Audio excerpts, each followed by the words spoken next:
মাননীয় মুখ্যমন্ত্রী অধ্যাপক ডক্টর মানিক সাহা মহোদয়ের নেতৃত্বে যখন দেশের বিভিন্ন প্রান্ত কিংবা বহির্বিশ্বের বিভিন্ন জায়গা থেকে পরিবেশ বান্ধব, শিল্প বান্ধব, চিকিৎসা বান্ধব একটা পরিস্থিতি তৈরি করার চেষ্টা হচ্ছে, চিকিৎসা পরিষেবাকে ঢেলে সাজানোর মতো ব্যবস্থা হচ্ছে, সেই জায়গায় শান্তিনিকেতন মেডিকেল কলেজ ত্রিপুরায় তার একটা শুরু করতে চাইছেন।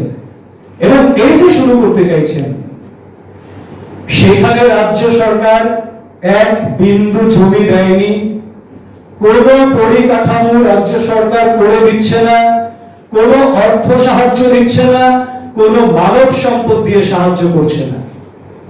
তারপরেও এইটাকে নিয়ে এই ধরনের অপপ্রচার করা সম্পূর্ণ দুরভিসন্ধিমূলক, রাজ্যের উন্নয়ন স্তব্ধ করে দেওয়ার একটা ষড়যন্ত্র, এবং যাতে করে মানুষের মধ্যে বিভ্রান্তি তৈরি করা যায় সেই লক্ষ্যে একটা নতুন চক্রান্ত যে রচিত হচ্ছে ত্রিপুরার মধ্যে, তাদের নির্বাচনে ভরাডুবির পর নতুন করে কৌশল রচনা করছে, তার স্পষ্ট ইঙ্গিতের মধ্যে রয়েছে। কারণ আমরা তো বলি রাজ্য সরকার চাইছে ত্রিপুরায় বিনিয়োগ করো, প্রত্যেকটা ক্ষেত্রে মানুষ আসুক, ত্রিপুরাকে গোটা দেশের মধ্যে যদি প্রতিষ্ঠিত করতে হয়, মানুষের কল্যাণ যদি করতে হয়, তাহলে বিভিন্ন শিল্প সংস্থা আসবে, চিকিৎসা ব্যবস্থা কিংবা স্বাস্থ্য ব্যবস্থা কিংবা শিক্ষা ব্যবস্থায় অনেকেই নতুন নতুন করে আসবে, যারা নতুন ইনফ্রাস্ট্রাকচার নিয়ে আসবে, অত্যাধুনিক কিছু নিয়ে আসবে। তো সেইটাকে রাজ্য সরকার ওয়েলকাম করবে মানুষের স্বার্থে, সেটা খুব স্বাভাবিক ঘটনা। কিন্তু সেটাকে এইভাবে জনবিরোধী একটা তকমা দিয়ে এইভাবে কলুষিত করার যে ঘৃণ্য প্রয়াস, তার তীব্র প্রতিবাদ এবং নিন্দা জানাচ্ছি। ওনারা বলছেন আইজিএম হসপিটালের কথা, ওনাদের মেডিকেল কলেজ সম্পর্কে ওনাদের কোনো ধারণা আছে কিনা আমার সন্দেহ হয়। আর একটু পড়াশোনা করে তো আসুন, এত বড় বড় কথা বলছেন রাজ্যবাসীকে বিভ্রান্ত করার জন্য। ডেন্টাল মেডিকেল কলেজ যেটা হচ্ছে, তার মানে ডেন্টাল মেডিকেল কলেজ মানে সেখানে দাঁতের চিকিৎসা হবে, বাকি কিছু জানবে না সেটা হয় না। তার সঙ্গে ফিজিওলজির অনেক বিষয় জানতে হয়। ডেন্টাল নিয়ে যারা পড়াশোনা করছেন, ডাক্তারি যারা পড়াশোনা করছেন, দন্ত ডাক্তার, তাদেরকে দন্তের বাইরে নার্ভাস সিস্টেম থেকে শুরু করে বিভিন্ন সার্কুলেটরি সিস্টেম থেকে শুরু করে অনেক কিছু জানতে হয়। আর সেটা কতদিনের জন্য দেওয়া হয়েছে? সাময়িক কালের জন্য ওই বিল্ডিং এ তাদের নার্সিং এবং তাদের থেকে উইথ পেমেন্ট, তাদের ফিস, তাদের সিকিউরিটি ডিপোজিট সমস্ত কিছু নিয়ে সেই আগরতলা যে ডেন্টাল আইজিএম এর যে হসপিটালটা রয়েছে, টিচিং হসপিটাল, সেটাকে সাময়িক কালের জন্য অনুমতি দেওয়া হয়েছে, যাতে করে ওইখানকার যে ইনফ্রাস্ট্রাকচার সেটা ডেভেলপ হয়ে যাওয়ার পর তারা সেখানে চলে যাবেন। এবং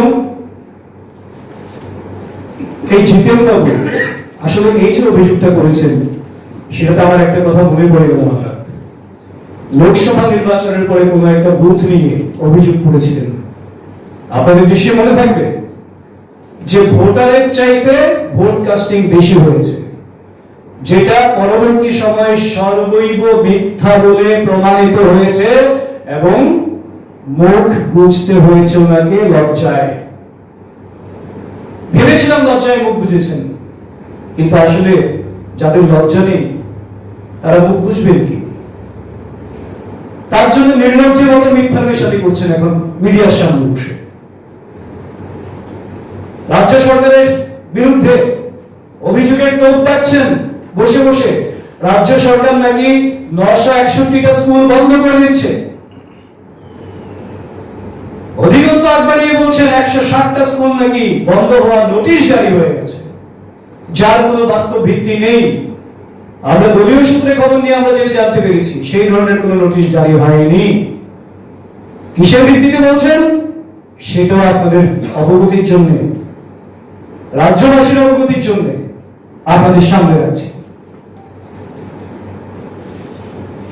মিনিস্ট্রি অফ এডুকেশন থেকে 5 জুন একটি চিঠি আসে ত্রিপুরা সরকারের শিক্ষা বিভাগে, যেখানে স্পষ্ট বলা হয়েছে ত্রিপুরায় 50 জনের কম স্টুডেন্ট আছে, এইরকম কটা স্কুলের সংখ্যা আছে, সে একটা বিষয় জানতে চাওয়া হয়েছে এবং সেই তথ্যটা বেরিয়ে এসছে। আপনারা শুনে আশ্চর্য হবেন, 50 জনের কম স্কুল, মানে 50 জনের কম স্টুডেন্ট আছে এমন স্কুলের সংখ্যা ত্রিপুরা রাজ্যে টোটাল 549টা রয়েছে। এবং সেই 549 কিসের ভিত্তিতে বলছি? যেগুলি অল্টারনেট স্কুল রয়েছে সর্বোচ্চ 3 কিলোমিটারের ভিতর, আর যদি 5 কিলোমিটার ধরা হয় তাহলে সেটা 900 উপরে স্কুল রয়েছে, 900 টাকার কাছাকাছি স্কুল রয়েছে। আপনাদের রিপিট করছি আমি, যেখানে 3 কিলোমিটারের মধ্যে কোন একটা স্কুল আছে, সেই স্কুলটাকে বাদ দিয়ে যে স্কুলে এক্সিস্টিং স্টুডেন্ট স্ট্রেংথ 50 এর নিচে, অথচ বিকল্প স্কুল আছে যে স্কুলে এদেরকে মার্চ করা যেতে পারে, যেটা চিঠিতে যেটা ছিল মিনিস্ট্রি অফ এডুকেশন থেকে, এই ধরনের 549টা স্কুল রয়েছে। আর যদি 5 কিলোমিটার ধরা হয় তাহলে সেটা 900 উপরে স্কুল রয়েছে।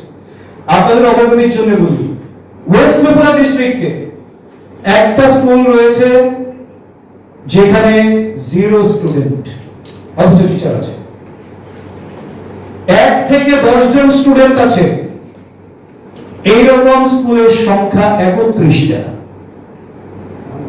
11 থেকে 20 জন সর্বমোট স্টুডেন্ট, এইরকম স্কুলের সংখ্যা 38টা, 38। শুধু ওয়েস্টের কথা আমি বলছি। সব বলে আমি আপনাদের সময় নষ্ট করবো না, গোটা ত্রিপুরার চিত্রটা আমি বলে দিই।